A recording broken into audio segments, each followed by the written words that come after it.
Recently, Card of Darkness got the 1.1 update. Quite a few new cards were added as a result of this, as well as some major tweaks to the game as a whole. However, not all of the new cards are even in the game yet. But what I did get to do was time travel and see all of those cards anyway. They aren't all going to be in this video, however I did decide to highlight a select few with permission from the devs. This is all stuff that's going to be in the game at some point, and we'll see how it changes the meta. Looking pretty fun though. Hope you enjoy. Oh my god! Oh! Oh my fucking god! Oh! Oh! No! Get the camera!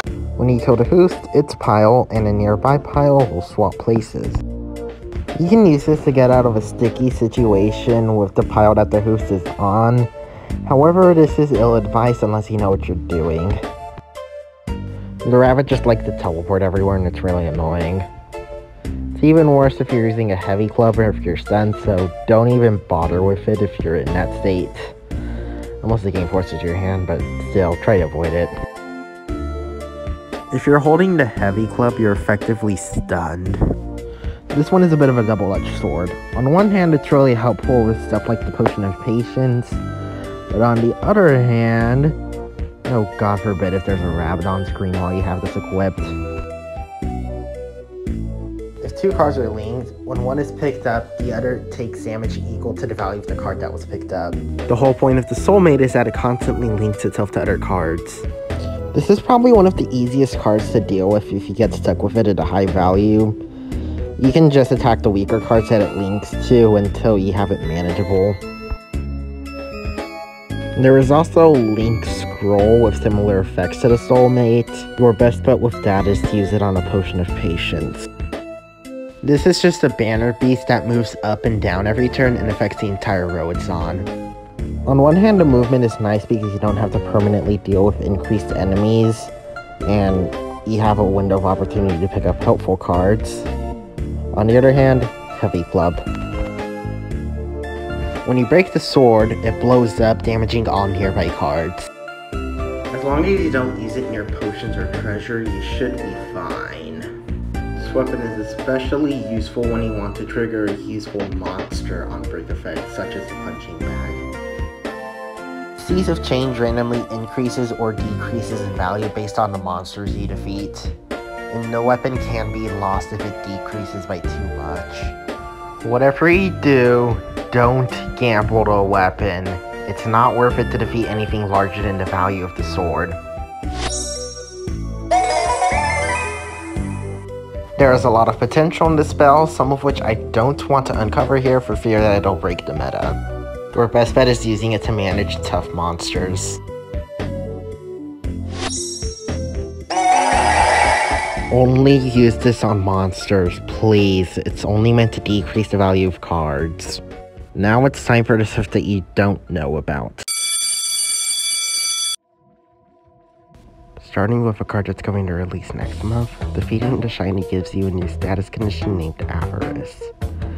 This raises all cards by 3, lasts for 3 turns, and it stacks. This thing can be pretty helpful if you have a bunch of helpful cards on screen. As soon as you pick up a nearby card to wake up the Shouter, it gives all nearby cards an effect similar to Gems, Juice, or Potions of Patience.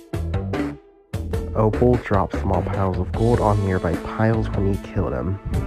To clarify, yes, the small piles are actually just small piles like the guys that appear around the Hoarder. Okay, so this guy decides just to be really rude, obliterate a nearby treasure chest, and increase itself by that treasure's value. If you're gonna do that, can I at least get the gold back? You should probably kill this guy as soon as he gets on screen. It won't need you harm. Okay, so if you take any damage from this guy, he just steals 5 gold from you per turn until you pick up a treasure chest. First a hungry treasure pile and now a raccoon. Really?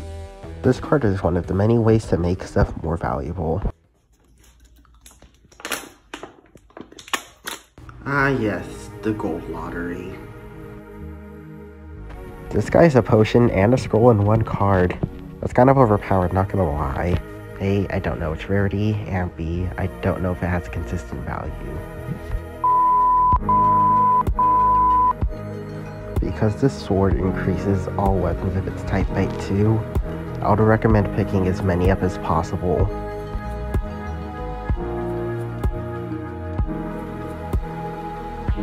When you use this bow, it's going to spawn a total of 3 frogs, 1 per turn. I'll be real with you, I wouldn't recommend using this one unless you're in a controlled situation, as it can be pretty annoying with constantly polymorphing enemies.